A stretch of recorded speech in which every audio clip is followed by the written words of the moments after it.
Nakakita na ba kayo ng ganitong statue? Yung nasa taas hindi yung buhok ko. O, alam nyo na tuloy na nakabili ako ng apple today. No. Kilala nyo ba kung sino siya? Siya si Themis, ang second wife ni Zeus. Kaya nga ba sinasabi na, love is mas ma-Themis the second time around? Witty ako dun. Si Themis ay isang Titaness, kapatid ni Cronus, Rhea, and Oceanus. Kabilang sila sa first generation ng Titans. Anak sila ni Gaia, the personification of Earth, and Uranus, the personification of sky or heaven. Si Themis ay kilala bilang Titan goddess of justice, morality, divine law, order, and customs and traditions. Bukod sa pagkakaroon niya ng extreme wisdom, sana all, ay gifted din di umano siya with foresight and prophecy. Kaya kung makikita natin, naka-blindfold siya, not because bulag siya, but because dinedemonstrate niya ang impartiality or the quality of not being biased. Wala siyang kinikilingan, wala siyang pinoprotektahan, serbisyong totoo lamang. Wala siyang pinapanigan kahit sino. So, hindi siya katulad ng friend mo na pinakikinggan lang ang isang panig, tas yun na yung pinaniniwalaan. Kasi itong si Themis, pinakikinggan niya ang bawat panig. Both sides. Dapat pakinggan ang bawat sides. Isa pa sa special description nila kay Themis ay yung pagkakaroon niya ng large eyes. So, bukas na bukas ang kanyang mga mata. At talaga namang hindi pumipikit para makikita niya kung sino talagang nagkakasala sa mga tao, sa mga immortal at sa mga mortal.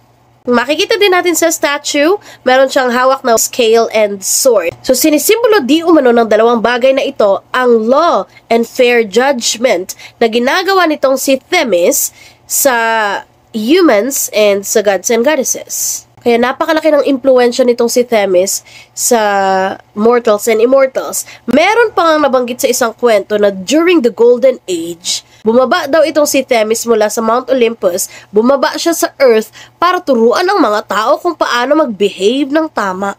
Kung paano magkaroon ng good manners and right conduct.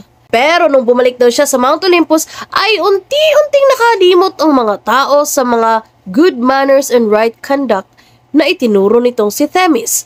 Kaya naman nagkaroon ng sinful ways, sinful paths, nagkaroon ng krimen, nagkaroon ng iba't ibang klase ng bad behaviors.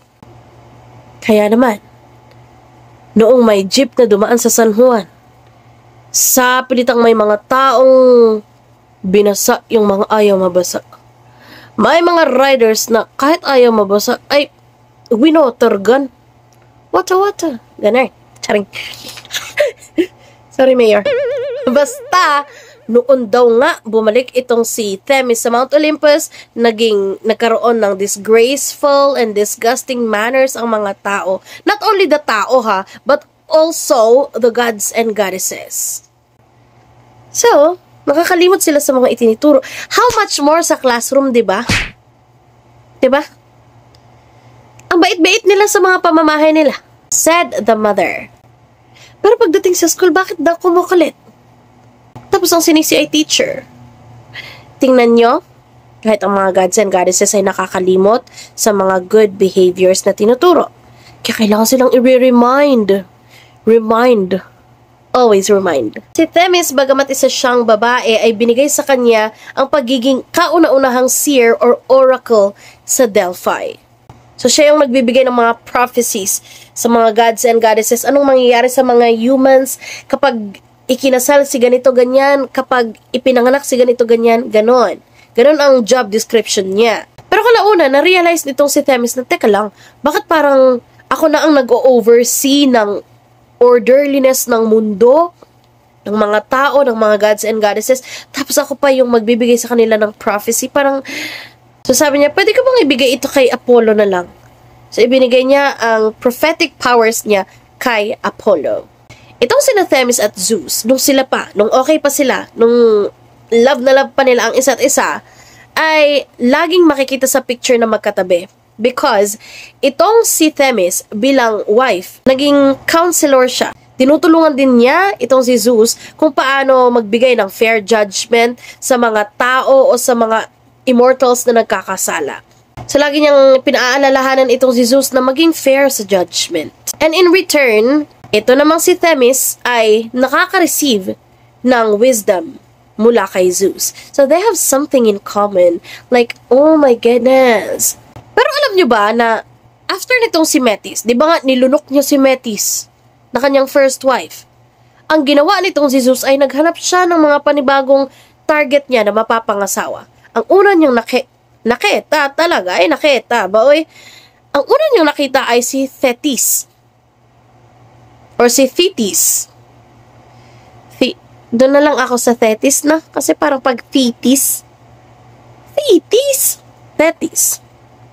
Si Thetis ay isang sea nymph o isang goddess of water. Ganun. Nakusunadahan niyo itong si Thetis. Sabi niya, ang cute-cute niya man. Cutie pie. Ganun. Pero humarang itong si Themis. Sabi niya, Zeus, alam mo ba, kapag kayo ay nagkatuluyan niyang si Thetis, yung magiging anak ninyo ay mas magiging powerful pa sa'yo. Zeus. Sabi ni Zeus, again? Kaya ako nga nilunok itong si Metis para hindi na niya ipanganak yung magiging mas powerful daw sa akin eh. Tapos ito na naman. Hindi ko na naman pwedeng pakasalan si Thetis kasi yan na naman yung prophecy na magiging mas malakas yung magiging anak namin. Naku, gigigil ako sa iyo.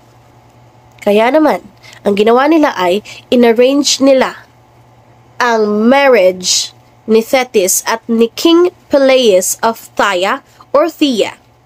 Silang nagpakasal. Although ayaw ni Thetis na magpakasal sa isang mortal, si King Peleus kasi ay isang mortal, pero napilitan siya. Kasi yun nga, the will of the wind, ganun. Wow. Got to believe in magic and everything. Na pwede nating i-theme song kina Peleus and Thetis. True enough, nung nagkaroon ng anak itong sina Thetis at itong si King Peleus of Thia or Thea, naging mas malakas o naging malakas nga itong bunga ng kanilang marriage. At ito ay sa katauhan ni Achilles. So keep watching. Kasi may mga susunod pa na kabanata ng kanilang mga buhay. No? Again, pinaalalahanan ko kayo, may iba't ibang versions ang Greek mythology. So itong version na kinukwento ko sa inyo ay maaaring iba sa version na nabasa ninyo o napanood ninyo. So it's okay. It's fine. Maganda nga iyan, magbasa kayo ng magbasa para malaman ninyo ang iba't ibang version ng kwento sa Greek mythology. Charing.